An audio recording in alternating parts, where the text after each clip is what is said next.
السلام عليكم جميعا، ازيكم؟ ان شاء الله انتم كويسين يا رب. وصفتنا اليوم كيكة الحليب التركية او تريليتشيا زي ما بقولوا، او ما عارفة اسمها شنو يا جماعة، المتأكد من اسمها اكتبوا لنا تحت.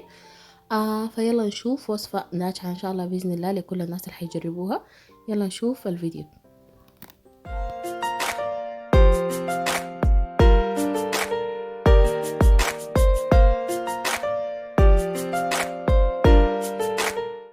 عندي 5 بيضات كاملات، وعندي كوباية بتاعت سكر، وعندي ملعقة فانيليا. هضربهم تمام لحد ما يكونوا معايا رغوة.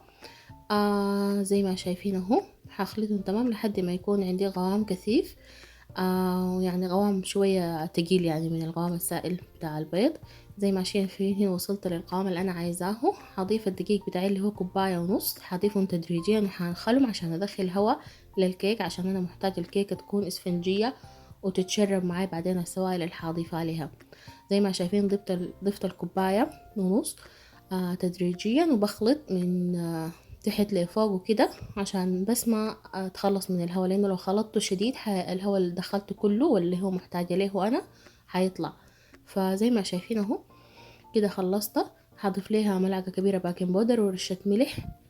هخلطهم تمام وهاخدهم على الصينية بتاعة فرن في درجة حرارة 180 لمدة 30 دقيقة أو 25 حسب الفرن بتاعكم. المهم انتوا دخلوا أي شوك ولا حاجة. إذا طلعت نظيفة معناها استوت. بعدها هاجي أجهز الصوص بتاعي، صوص الكراميل. عندي كوباية سكر، ملعقتين زبدة، كوباية حليب، 2 ملعقة كبيرة كورن فلور. بدوبهم في موية وبخلطهم كلهم مع بعض. أول حاجة هكرمل السكر زي ما شايفين اهو، كنت بتخلص منه من الكتل الموجودة في السكر. كرملته تمام. بعدك هضيف له بقية المكونات كلها.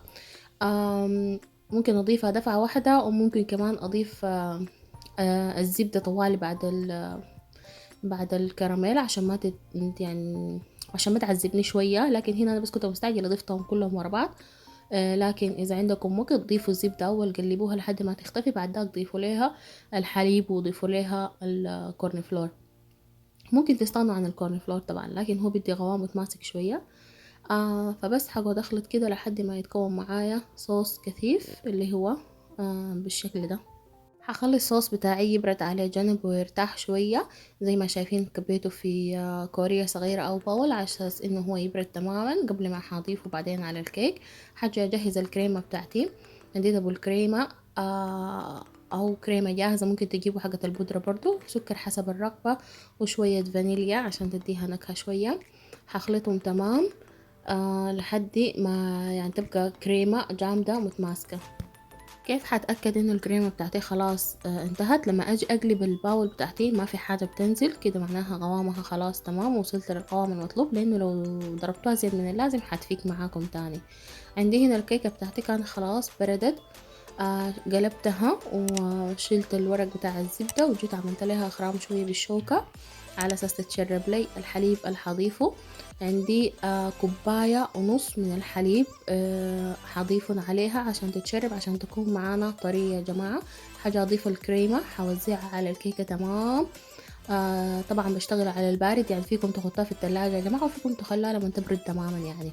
عرفتوا؟ انا عشان لأغراض الفيديو كنت بخليها في التلاجة شوي وبجي بطلعها تاني على اساس الكريمة ما تفصل معي.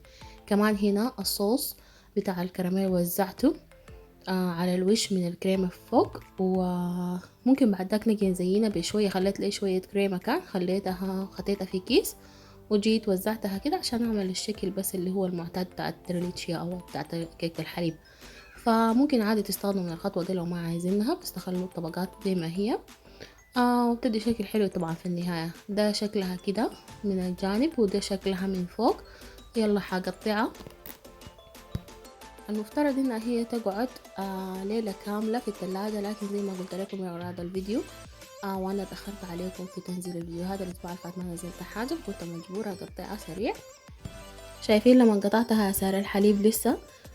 وطبعا يا جماعة الكيكة دي لذيذة شديد، جربوها ان شاء الله حتحبوها. وما تنسوني من اللايك والشير والسبسكرايب. لحد ما الاقيكم في امان الله.